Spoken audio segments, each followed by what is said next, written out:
Hello everyone and welcome to another Feed Army video. My name is Emmanuel and today we will be talking about a new hidden feature that Google has launched into the API, and I am sure that this will also be featured in the UI version as well. So with the email that Google has sent out, they're sending out now that instead of using the shopping content API, you need to use the merchant API. But this is mostly for the applications that they need to update their systems to use the new system. So what came with this information is something quite interesting.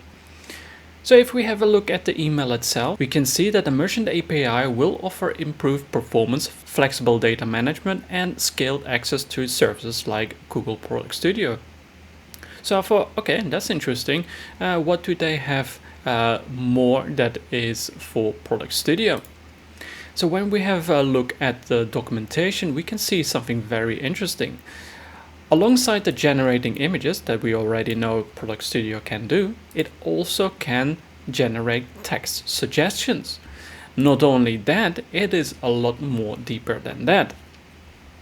So basically, it uses AI to generate certain attributes that you specify. However, you have to use the API to do this.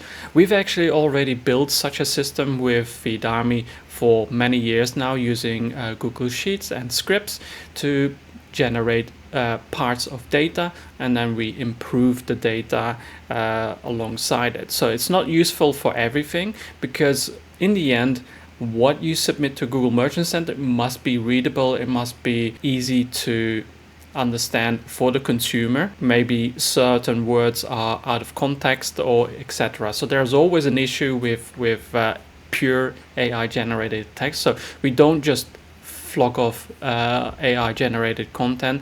We use it as a tool to speed up certain processes, and then we can generate a specific attribute from it and then manually check everything from that. So it's very important that you always manually check every single attribute that is generated, because issues can happen. So if we have a look at the details for generated text suggestions, so Text Suggestions API leverages the generative AI tools of Product Studio API to generate and optimize product titles and descriptions. You can use it to improve customer engagement and conversions and streamline the process of managing and updating product information. The features of Product Studio API can help you optimize your retail performance. So again, it mentions the API. So at the moment, it is not visible in the UI of Google Merchant Center, so you cannot use it in the Product Studio. It's still for images, but I'm sure because it is integrated with the API that Google would launch that for the UI version as well. It seems logical. So here are some things that you can do. Suggested product titles and descriptions based on your product image and or product attributes. SEO optimized titles for your products. Custom formatted titles for your products, and product descriptions for your product feed. But you can do a lot more. You can actually create every attribute that you wish, for example, material, colors and sizes, etc.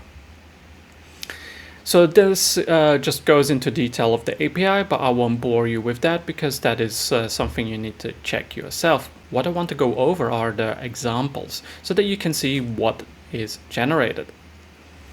So we've got the request, and this is here to generate a title based off the title, description and the brand.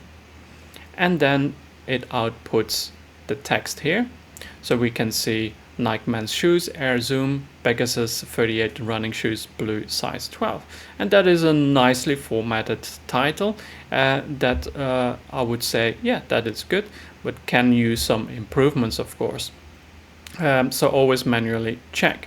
So what we want to do is, for example, we want to check if the size is relevant to the target country.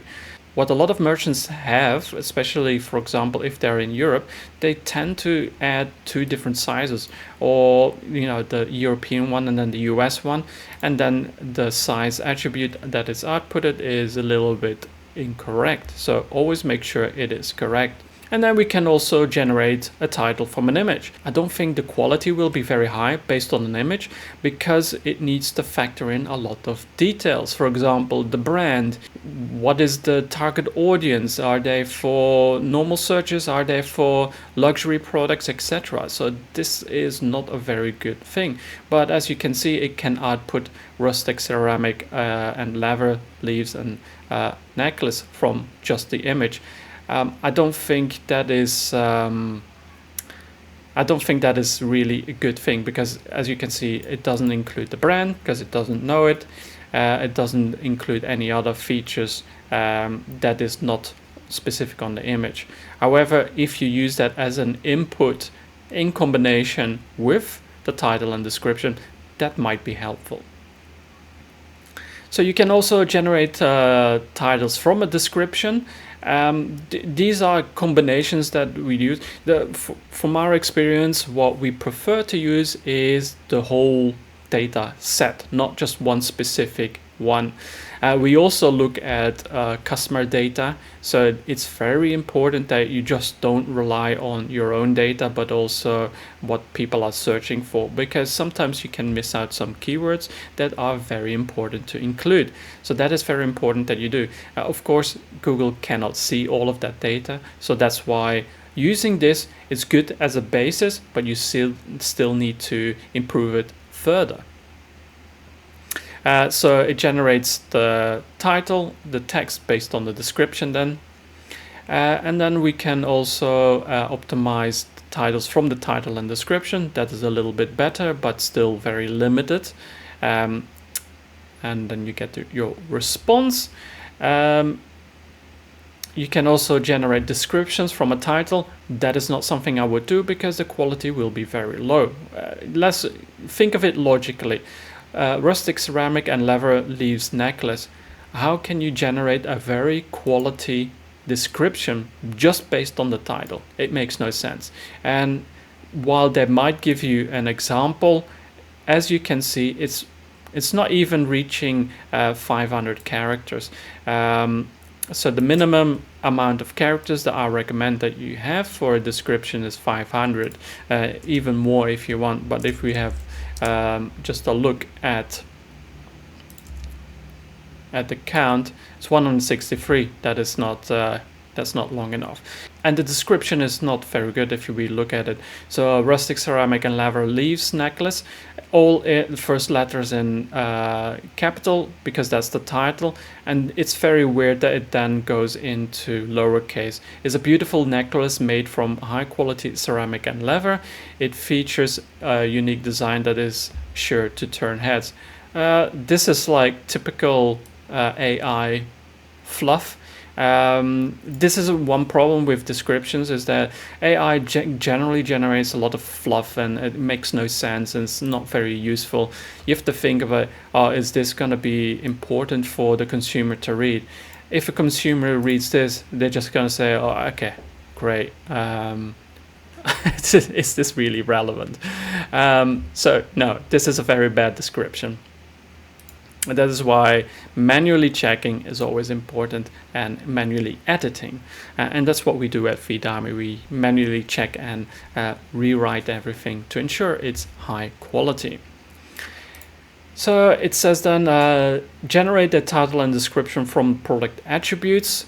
This again, very limiting, but a little bit better maybe. But always, like I mentioned, include everything. So instead of just brand, color, and the image, brand, title, description, all your original content is useful for generating better descriptions. And then you get your output. I don't think this is any better. Let's have a look. It is a lot longer, so that's maybe because you have a lot more data input. So that is a little bit better in a result, however, not perfect. With the AI, you can also change the language, so that is very good. Hopefully that will also be available in the UI version, so within Google Merchant Center, so when you want to manually do it.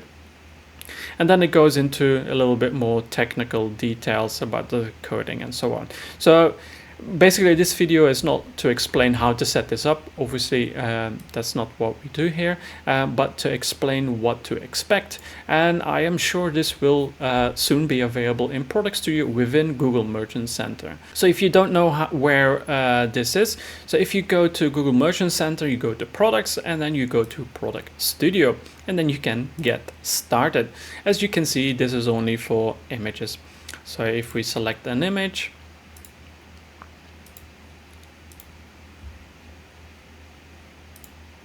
and we confirm it, it now removes the background. What I find is if you have something with meshes or something that is semi-transparent, it's not always perfect. Some details might get disappeared. However, it's done a great job actually. So then you describe the item, and then you describe the scene, and this is just for generating the images. So it doesn't generate the product titles yet, but I'm sure it will arrive. If you can expect it in the API, then you should expect it here in the UI. If you have any questions, if you want to use my systems, these are a little bit more advanced, so that is available as well.